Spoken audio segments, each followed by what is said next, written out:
Hello दोस्तों, MS world में आपका स्वागत है, जहां आपको मिलता है कॉम्पिटिटिव मैथ्स और रीजनिंग के इंपॉर्टेंट क्वेश्चंस का आसान सॉल्यूशन। और आज के इस वीडियो में हम लोग बात करने वाले हैं CGPSC 2020 जो कि 14 फरवरी 2021 को कंडक्ट हुआ था, इसके CSET पेपर 2 के रीजनिंग के प्रश्नों को। फ्रेंड्स, इसके बाद जो वीडियो आएगा उसमें हम मैथ्स के प्रश्नों के बारे में भी बात करेंगे।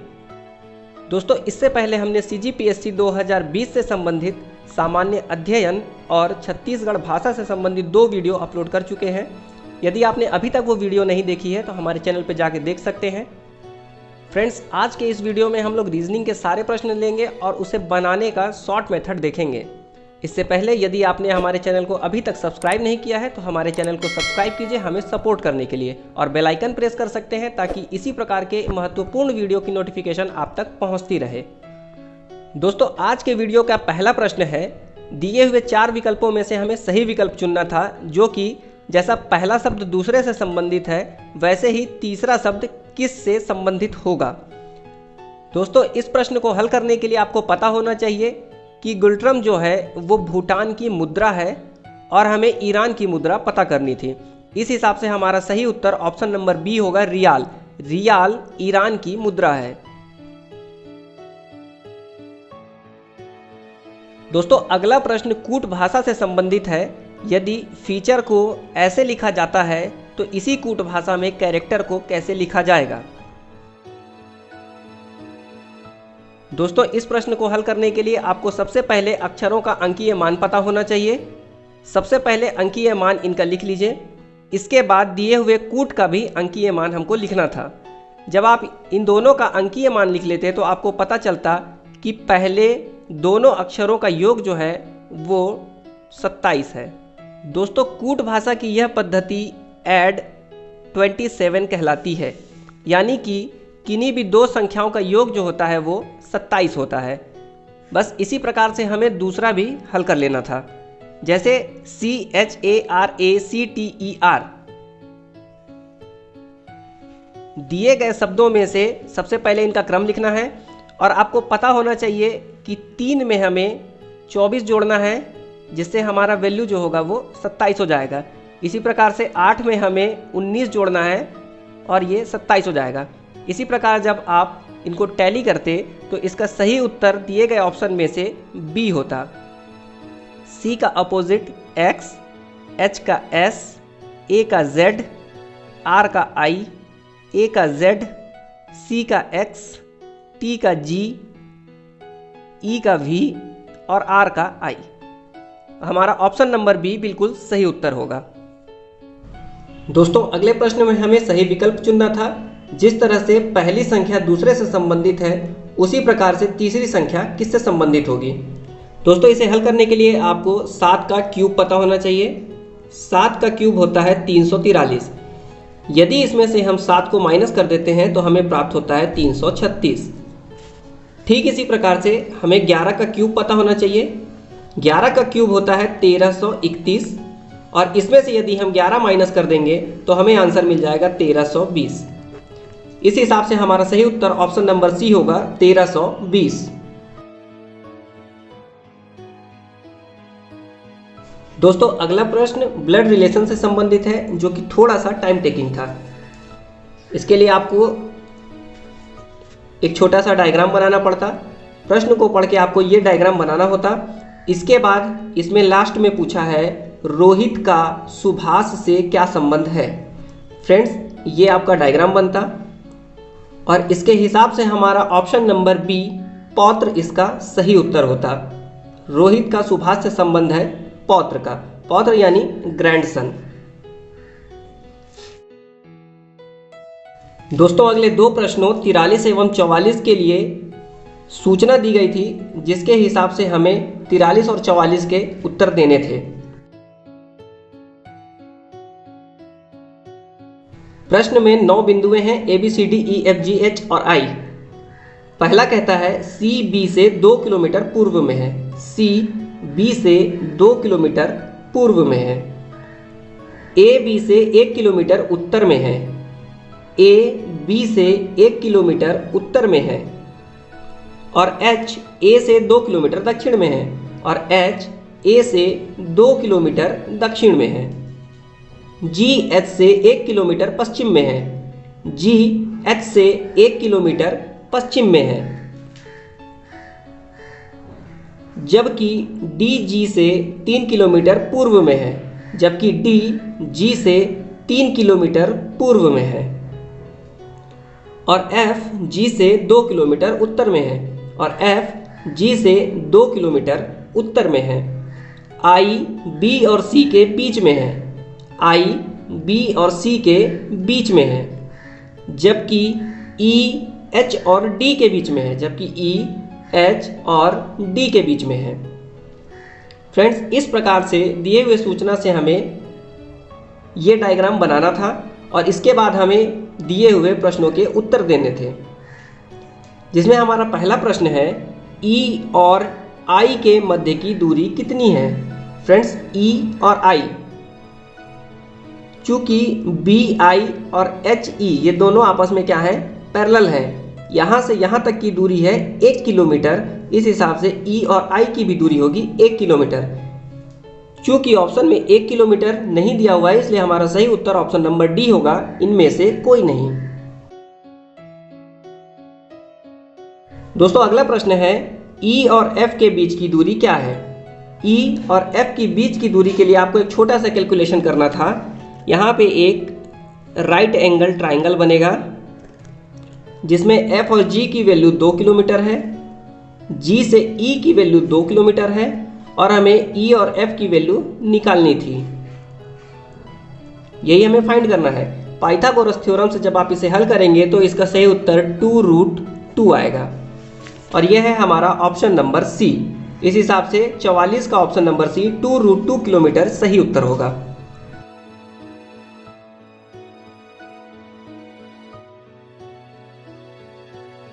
दोस्तों, अगले दो प्रश्न 45 एवं 46 कथन और निष्कर्ष से संबंधित हैं। यहाँ पर 45 के लिए 2 कथन दिए हुए हैं जिनके हिसाब से हमें इसका उत्तर निकालना था। पहला कथन बोलता है सभी पुरस्कार पदक होते हैं। यह पुरस्कार और सभी पुरस्कार जो हैं वो पदक हैं। दूसरा कथन बोलता है कुछ पुरस्कार प्रमाण पत्र होते हैं। कुछ पुरस्कार क्या होते हैं, प्रमाण पत्र होते हैं। दोस्तों, इस प्रकार से हमारा डायग्राम बनता और इसके हिसाब से हमें निष्कर्ष निकालने हैं। यहाँ पे 3 निष्कर्ष दिए हुए हैं। पहला है कुछ प्रमाण पत्र पुरस्कार होते हैं। कुछ प्रमाण पत्र पुरस्कार होते हैं, बिल्कुल सही है ये। दूसरा है कुछ पदक पुरस्कार होते हैं। फ्रेंड्स, ये पदक है और इसमें से ये पूरा हिस्सा जो है पदक का कुछ हिस्सा है और ये पुरस्कार है, मतलब कि दूसरा भी बिल्कुल सही है। तीसरा निष्कर्ष बोलता है कुछ प्रमाण पत्र पदक होते हैं। प्रमाण पत्र और ये हिस्सा पुरस्कार के साथ पदक का भी है, इसलिए तीसरा ऑप्शन भी बिल्कुल सही होगा। दोस्तों, यहाँ दिए हुए कथन से हमें 3 निष्कर्ष प्राप्त होते हैं जो कि तीनों ही सही थे। इसके हिसाब से हमारा ऑप्शन नंबर ए सभी निष्कर्ष 1, 2 और 3 कथनों के अनुसार हैं, बिल्कुल सही उत्तर होगा। दोस्तों, अगला प्रश्न भी कथन निष्कर्ष से संबंधित है। यहाँ पे 2 कथन दिए हुए हैं। पहला कथन बोलता है सभी कुत्ते शेर होते हैं। सभी कुत्ते शेर होते हैं। और दूसरा कथन बोलता है कोई भी हाथी शेर नहीं होता है। हाथी अलग होगा क्योंकि कोई भी हाथी शेर नहीं है। दोस्तों, ये हमारा डायग्राम बनेगा। इसके हिसाब से हम कथन का निष्कर्ष निकालते हैं। निष्कर्ष 1 कहता है कोई कुत्ता हाथी नहीं होता। कोई भी कुत्ता हाथी से संबंधित नहीं है, इसलिए पहला कथन सही होगा। दूसरा कथन है कोई शेर कुत्ता नहीं होता है। कोई भी शेर कुत्ता नहीं है। फ्रेंड्स, ये जो हिस्सा है ये शेर का भी है, मतलब कि कुछ शेर कुत्ते हैं।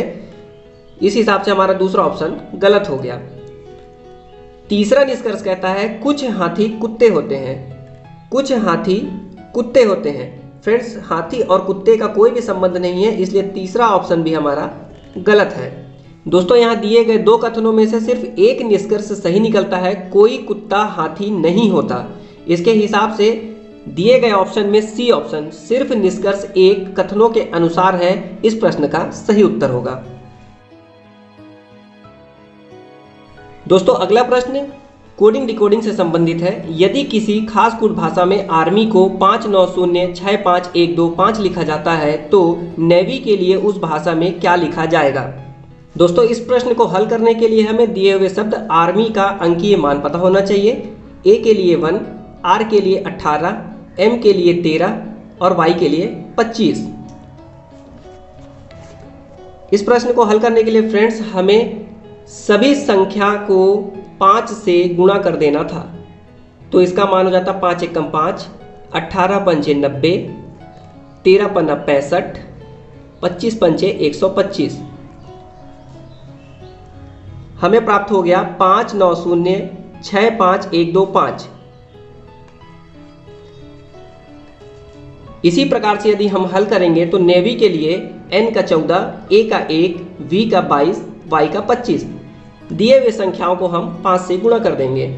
14 पंचे 70, 1 पंचे 5, 22 पंचे 110 और 25 पंचे 125। इस हिसाब से हमारा सही उत्तर ऑप्शन नंबर सी होगा 7051101225।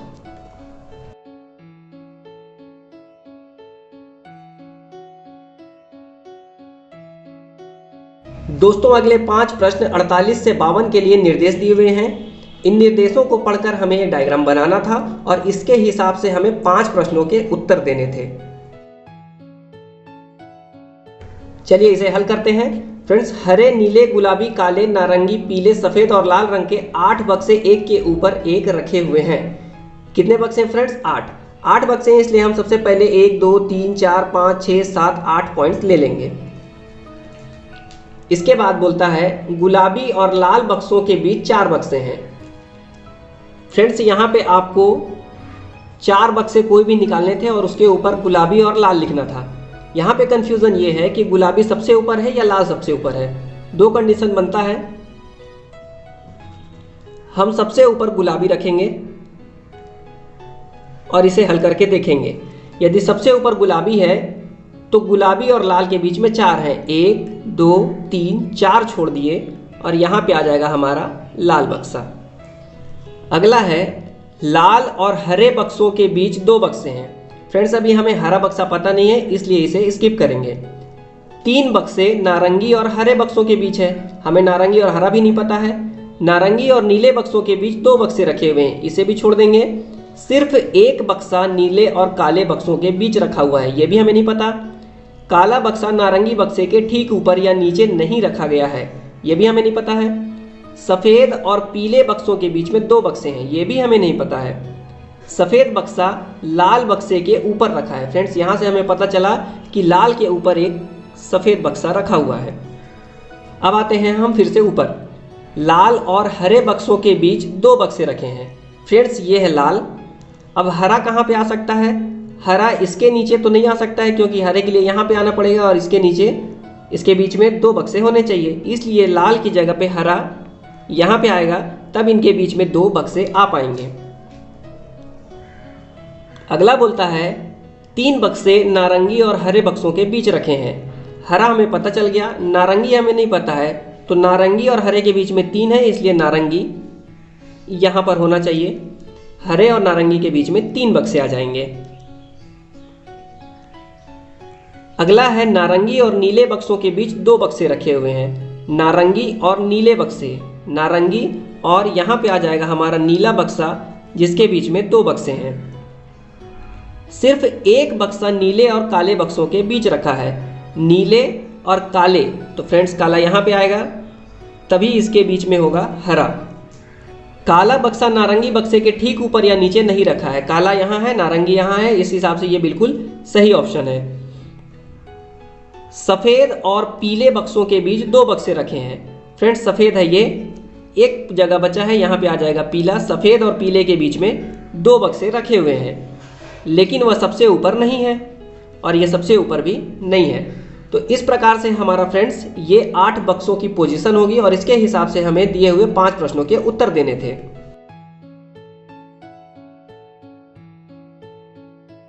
दोस्तों इसमें का पहला प्रश्न है, किस रंग का बक्सा सबसे नीचे है? सबसे नीचे है पीला रंग। इसका सही उत्तर ऑप्शन नंबर बी होगा। अगला प्रश्न है, गुलाबी बक्से के परिप्रेक्ष्य में काले बक्से की स्थिति क्या है? फ्रेंड्स गुलाबी है ये और काला है ये, मतलब कि ये ठीक नीचे है। तो इसका सही उत्तर ऑप्शन नंबर सी होगा, ठीक नीचे।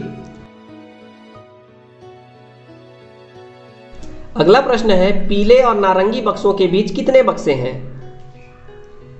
पीले और नारंगी बक्सों के बीच कितने बक्से हैं? तो फ्रेंड्स इसके बीच में एक भी बक्सा नहीं है, इसलिए हमारा सही उत्तर ऑप्शन नंबर डी होगा, इनमें से कोई नहीं। अगला प्रश्न है, सबसे ऊपर किस रंग का बक्सा है? फ्रेंड्स सबसे ऊपर गुलाबी रंग का बक्सा है, इसलिए हमारा सही उत्तर ऑप्शन नंबर ए होगा, गुलाबी। अगला प्रश्न है, निम्नलिखित में से किस रंग का बक्सा लाल बक्से के ठीक ऊपर रखा है? लाल बक्से के ठीक ऊपर सफेद बक्सा, यानी कि ऑप्शन नंबर बी इसका सही उत्तर होगा। फ्रेंड्स एक निर्देश पे हमें छोटा सा डायग्राम बनाना था और इसके बेस पे हमें 5 प्रश्नों के उत्तर मिल जाते और ये थे सभी 5 के सही उत्तर। फ्रेंड्स हमारा अगला प्रश्न है, 4 विकल्पों में से एक अन्य 3 से अलग है और उस अलग विकल्प को ज्ञात करिए। हाथी, वेल, बाज और चमगादड़। फ्रेंड्स यहाँ 3 एक जैसे हैं, जिनमें से एक ही अलग है और वो अलग उत्तर नंबर सी होगा, बाज। बाज अलग है फ्रेंड्स क्योंकि ये एक अंडज पक्षी है। बाकी 3 हाथी, वेल और चमगादड़ तीनों ही स्तनपायी हैं। दोस्तों अगला प्रश्न कथन और धारणा से संबंधित है। कथन दिया हुआ है, नागरिक प्राधिकरण ने निर्णय लिया है कि शहर में पर्यावरण प्रदूषण के स्तर को कम करने के लिए शहर की सीमा के अंदर स्थित सभी कारखानों को बाहर स्थानांतरित किया जाना चाहिए। धारणाएं दी हुई हैं, इन कारखानों को शहर के बाहर स्थानांतरित करने के बाद भविष्य में शहर में प्रदूषण का स्तर कम हो सकता है। फ्रेंड्स ये धारणा सही है क्योंकि दिए हुए कथन में ये अंतर्निहित है। दूसरा है, इन कारखानों के लिए उपयोग योग्य पर्याप्त भूमि शहर के बाहर उपलब्ध है। फ्रेंड्स यदि भूमि उपलब्ध है तभी ये निर्णय लिया गया है, इस हिसाब से दूसरी धारणा भी बिल्कुल सही है। तीसरा है, इन कारखानों में से अनेक को लाभदायक बने रहने के लिए कुछ अन्य छोटे शहरों में स्थानांतरित किया जा सकता है। फ्रेंड्स इस प्रकार का कोई भी बात कथन में नहीं कहा गया है, इसीलिए हमारा तीसरी धारणाएं जो है वो गलत होगी। इस हिसाब से हमारा सही उत्तर ऑप्शन नंबर सी होगा, केवल 1 और 2 अंतर्निहित है। दोस्तों अगला प्रश्न घन से संबंधित है। सभी ओर से लाल एक बड़े घन को 27 एक समान छोटे घनों में काटा गया। सिर्फ 2 ओर से रंगीन छोटे घनों की संख्या ज्ञात करना है। दोस्तों इस प्रश्न को हल करने के लिए हमें घन को समझना होगा। एक बड़ा घन दिया हुआ है और इसके 27 छोटे हिस्से करने हैं। फ्रेंड्स 27 छोटे हिस्से, ये 27 किसका घन होता है? 3 का घन है, इसलिए हमें एक को 3 बराबर हिस्सों में बांटना था।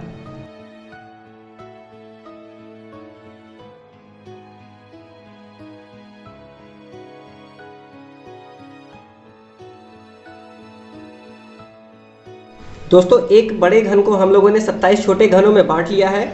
इसमें से हमें निकालना है सिर्फ 2 ओर से रंगीन छोटे घनों की संख्या। फ्रेंड्स इसमें जो बीच का ये घन होता है इसमें सिर्फ एक रंग होते हैं, बाकी ये जो किनारे किनारे होते हैं इसमें 2-2 रंग होते हैं और जो कॉर्नर के होते हैं इनमें 3-3 रंग होते हैं। हमें 2 रंग वाला निकालना है, मतलब कि ये बीच वाला। एक फलक पे 4, इसके पीछे भी 4 और इस बीच वाले में भी 4, मतलब तीनों फलकों का योग यदि हम निकालेंगे तो 4 धन 4 धन 4 बराबर 12। कुल 12 ऐसे छोटे घन हैं फ्रेंड्स जिनके 2 फलक पे लाल रंग रंगा हुआ है, बाकी कोई भी फलक इसका रंगा हुआ नहीं होगा। इस हिसाब से हमारा सही उत्तर ऑप्शन नंबर सी होगा, 12। दोस्तों अगला प्रश्न है, निम्नलिखित श्रृंखला में प्रश्न चिन्ह के स्थान पर आ सकने वाली संख्या को चुनना है। यहाँ पे 4 संख्या दी हुई है फ्रेंड्स, 24, 25, 29 और 56। सबसे पहले आपको इनके बीच का अंतर निकालना है।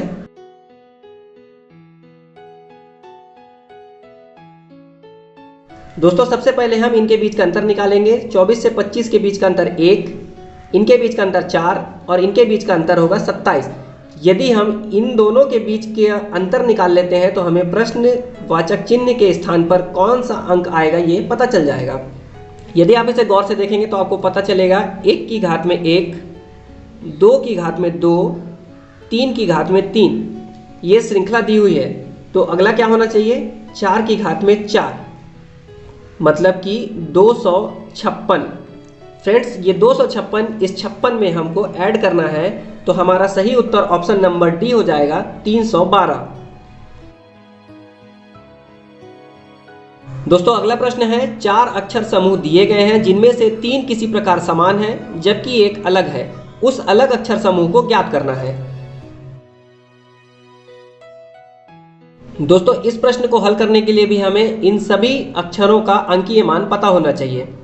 CXIR जिनका अंकीय मान मैंने ऊपर लिखा है, इसी तरह से आपको सभी अक्षरों का अंकीय मान पता होना चाहिए। जब आप इन अंकीय मानों को अच्छे से देखेंगे फ्रेंड्स, तो दोनों अक्षरों का अंकीय मान, इन दोनों का योग जो है वो है 27 और इन दोनों का योग भी है 27।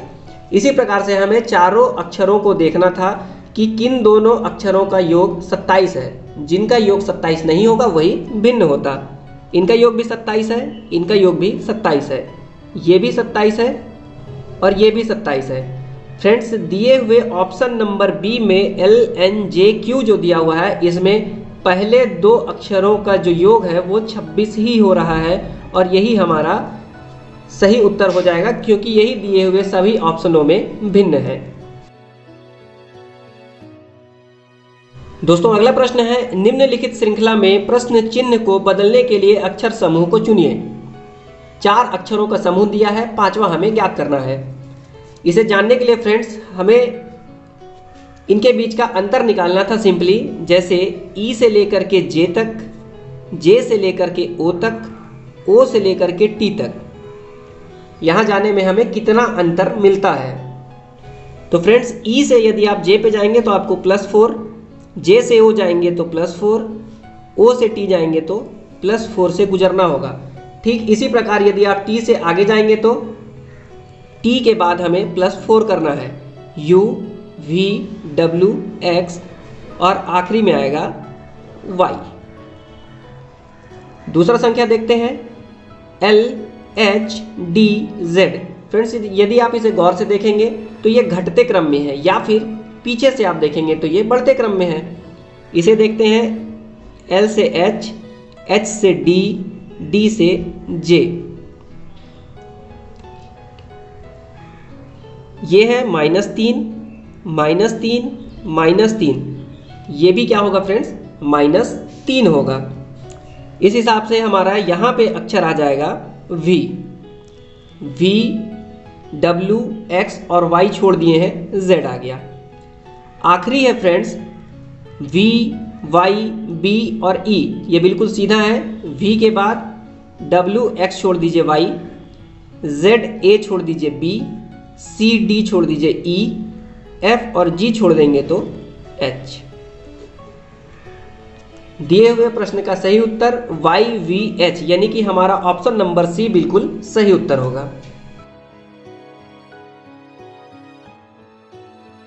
दोस्तों हमारे अगले 2 प्रश्न 59 और 60 ऑर्डर अरेंजमेंट से संबंधित है। 8 मित्र हैं P, Q, R, S, T, U, V और W एक परिधि में केंद्र की ओर मुंह करके बैठे हैं। दोस्तों इस प्रकार के प्रश्न को हल करने के लिए आपको एक साफ सुथरा सर्कल बनाना होता है, क्योंकि सभी मित्र जो हैं वो सर्कल में बैठे हुए हैं। इसका डायग्राम बनाते हैं। Q V और S के बीच में बैठा है, कहीं भी आप बैठा सकते हैं फ्रेंड्स। Q जो है वो V और S के बीच में बैठा है। दोस्तों जब आप इसको बैठाएंगे तो आपको याद रखना है कि Q तो V और S के बीच में बैठा हुआ है, लेकिन V और S किस तरफ है ये हमें पता नहीं है, इसलिए हम यहाँ पे लिख लेंगे दोनों में से कोई भी एक आएगा। दूसरा कथन बोलता है W Q के बाएं तीसरे स्थान पर बैठा है।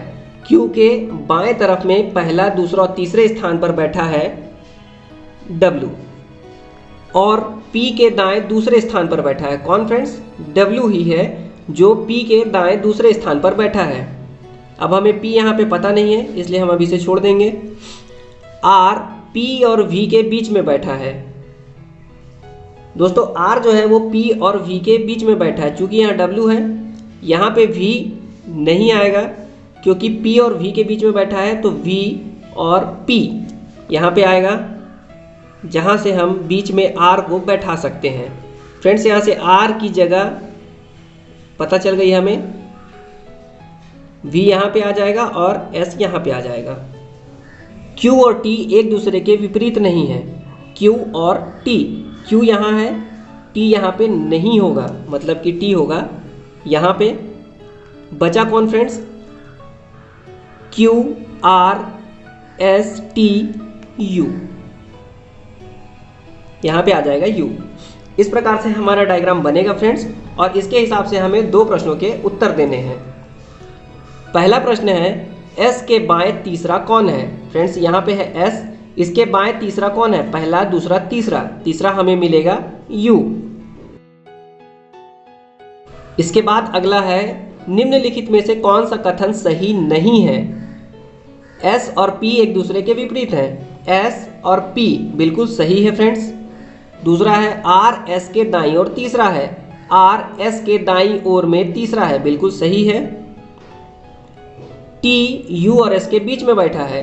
T कहाँ बैठा है फ्रेंड्स? U और S के बीच में नहीं बैठा है। यही हमारा गलत उत्तर यहाँ पे दिया हुआ है, इसलिए इस प्रश्न का सही उत्तर ऑप्शन नंबर C होगा। दोस्तों हमारा अगला प्रश्न डाइस से संबंधित है। अल्फा चिन्ह युक्त फलक के विपरीत फलक पर कौन सा चिन्ह होगा? दोस्तों यहाँ पे 4 डाइस दिए हुए हैं, जिनमें से कुछ अक्षर लिखे हुए हैं। इस प्रश्न को हल करने के लिए सबसे पहले फ्रेंड्स आपको इसमें से तीसरा और चौथा बॉक्स देखना था।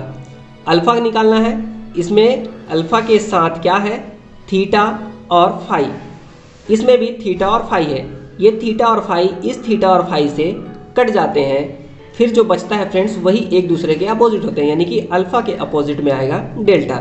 इसका सही उत्तर ऑप्शन नंबर ए होगा। दोस्तों अगले 2 प्रश्न 62 एवं 63 निर्देशों से संबंधित है। 62वां बोलता है आप एक कंसल्टेंसी में IT विशेषज्ञ हैं, लेकिन आपको जो कार्य सौंपा गया है वह मानव संसाधन से जुड़ा हुआ है, जिसमें आप सीमित ज्ञान रखते हैं। आप क्या करेंगे? इसका सही उत्तर ऑप्शन नंबर बी होगा फ्रेंड्स। अपने सहकर्मियों से सहयोग लेंगे तथा सारे तौर तरीके सीख लेने के उपरांत अपने वरिष्ठ को बता देंगे कि अपने कार्य को संपादित करने में आपने एक सहयोगी की सहायता ली है। दोस्तों अगला प्रश्न है आप एक कारखाना के मालिक हैं। एक दिन कारखाने में शोरगुल होने लगी तथा आपको बताया गया कि 2 मजदूरों पर लोहे की एक छड़ गिर गई है। वे लोग बुरी तरह घायल हो गए हैं तथा उनके शरीर से खून बह रहा है। सभी लोग आतंकित हैं। आपको क्या करना चाहिए? फ्रेंड्स इसका सही उत्तर ऑप्शन नंबर डी होगा। सबसे पहले घायल मजदूरों की तत्काल चिकित्सा की व्यवस्था करनी चाहिए। दोस्तों अगले 5 प्रश्न 64 से 68 निर्देशों से संबंधित है, जिसमें से 5 निर्देश दिए हुए हैं। इनके हिसाब से हमें आने वाले 5 प्रश्नों के उत्तर देने थे। इसके अलावा फ्रेंड्स हमें ए और बी 2 शर्तें भी दी हुई हैं। इसके बाद हमें बताया गया है कि आपको उपरोक्त स्थितियों एवं प्रत्येक प्रश्न में दी गई जानकारी के आधार पर कार्रवाइयों में से एक का चुनाव करना होगा और उस कार्रवाई की संख्या को अपने उत्तर में चिन्हित करना होगा। आप प्रत्येक प्रश्न में दी गई जानकारी के अलावा कुछ और नहीं मान सकते हैं। ठीक है फ्रेंड्स, हमें कुछ और नहीं मानना है। ये सभी मामले 1 अगस्त 2017 के अनुसार हो रहे हैं। दोस्तों इस प्रकार से हमें 5 निर्देश और उनके अलावा 2 और निर्देश दिए हुए हैं, जिनको हमने एक जगह पे लिख लिया हुआ है। फ्रेंड्स इनमें से पहला प्रश्न है सुशांत ने 12वीं में विज्ञान में 85%, 10वीं में 90% हासिल किया। उसने व्यक्तिगत साक्षात्कार में 61% और समूह चर्चा में 74% हासिल किया। उसका जन्म 24 अप्रैल 1994 को हुआ। फ्रेंड्स दिए गए 5 शर्तों में 5 शर्तें फुलफिल हो रही हैं, इसलिए इसका सही उत्तर ऑप्शन नंबर बी होगा। उम्मीदवार को चुना जाना चाहिए। दोस्तों अगले प्रश्न में भी कुछ डाटा दिए हुए हैं, सभी फुलफिल हो रहे हैं सिवाय 12वीं में विज्ञान विषय में 67% पाया है। मतलब कि 12वीं में हमें 70% चाहिए था फ्रेंड्स, और इसमें ऑप्शन नंबर ए में, जो कि पहले निर्देशों में ही दिया हुआ था कि जब 12वीं में वो 60% पाया था और विज्ञान लिया हुआ था तो उसे MBA के विभाग में भेजा गया था। तो इस हिसाब से फ्रेंड्स हमें ये फॉलो करना है और इसका सही उत्तर ऑप्शन नंबर डी हो जाएगा। मामले को MBA के विभागाध्यक्ष के पास भेजा जाना है।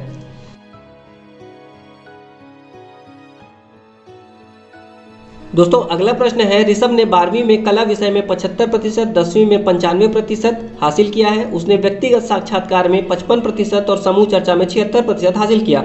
उसका जन्म 19 नवंबर 1993 को हुआ। फ्रेंड्स सब कुछ फुलफिल हो रहा है, सिर्फ उसने व्यक्तिगत साक्षात्कार में 55% हासिल किया, जबकि हमें चाहिए था 60%। तो जब भी इंटरव्यू में फ्रेंड्स 60% से कम है तो उन्हें एडमिशन कमेटी के पास भेजा गया था। तो इसका सही उत्तर ऑप्शन नंबर डी होगा, मामले को एडमिशन कमेटी के पास भेजा जाना है।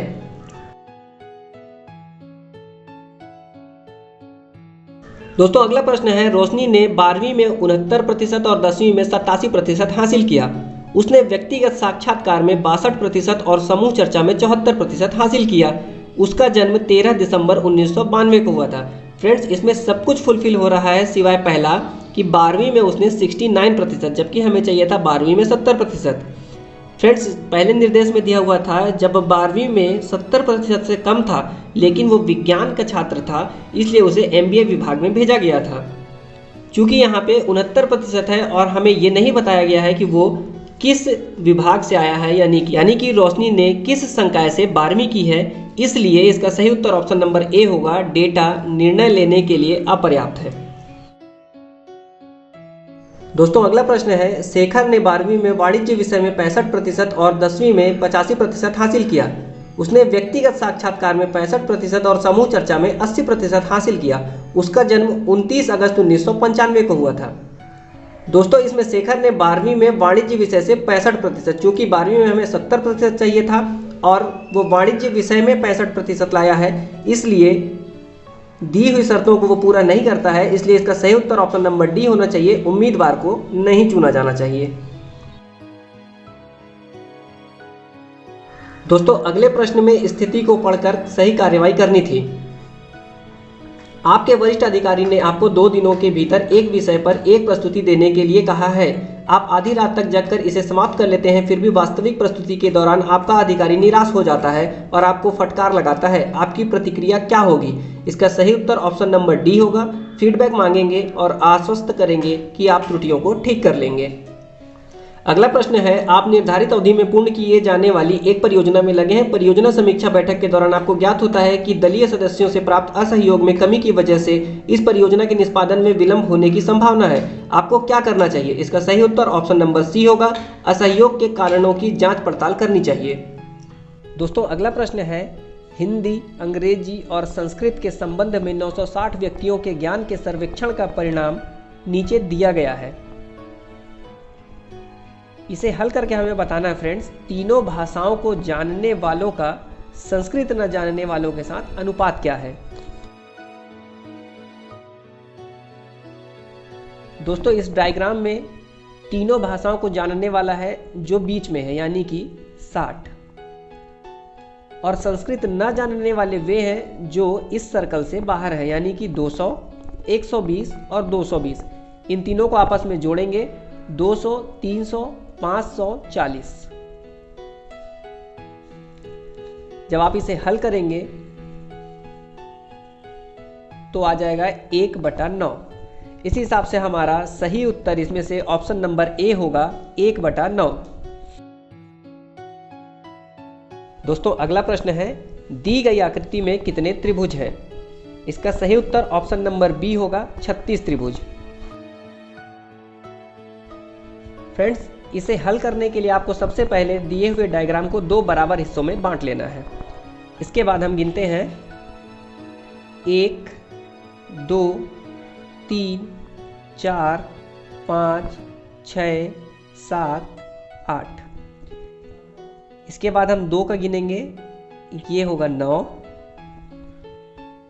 इस वर्ग में एक इधर से 10, एक इधर से 11, एक इधर से आएगा 12 और एक इधर से आएगा 13, और ये एक बड़ा त्रिभुज यहाँ पे आ जाएगा 14। टोटल होगा इस तरफ 14, मतलब 14 इस तरफ भी होंगे। यहाँ से हमें प्राप्त हुआ 28 त्रिभुज। फ्रेंड्स अब जब इन दोनों को मिला देते हैं तब हमें देखना है कि कौन से त्रिभुज बनते हैं। इन दोनों को मिला के 1, 29, ठीक नीचे 30। इसके बाद इस वर्ग में से 1, 2, 3 और 4 त्रिभुज यहाँ बनेंगे, मतलब 30 + 4 हो गए 34। इसके बाद फ्रेंड्स ये एक बड़ा त्रिभुज यहाँ से बनेगा 35 और ये एक बड़ा त्रिभुज यहाँ से बनेगा 36। कुल मिला के यहाँ 36 त्रिभुज हमें मिल जाएंगे। दोस्तों ये था CGPSC 2020 प्रारंभिक परीक्षा CSAT के रीजनिंग के प्रश्नों का संग्रह। इसके आने वाले वीडियो में हम लोग CSAT के मैथ्स के प्रश्नों को भी देखेंगे। इस वीडियो में हमने प्रयास किया कि जल्द से जल्द आपको शॉर्टकट मेथड में सभी प्रश्नों के हल बता सकें। आपको हमारा प्रयास और ये वीडियो कैसा लगा हमें कमेंट बॉक्स में ज़रूर बताएं। यदि वीडियो आपको पसंद आई तो वीडियो को लाइक करके अपने फ्रेंड सर्कल और सोशल मीडिया ग्रुप पे ज़्यादा से ज़्यादा शेयर करें। अंत तक वीडियो को देखने के लिए आपका बहुत बहुत धन्यवाद। Thanks for watching and be connected.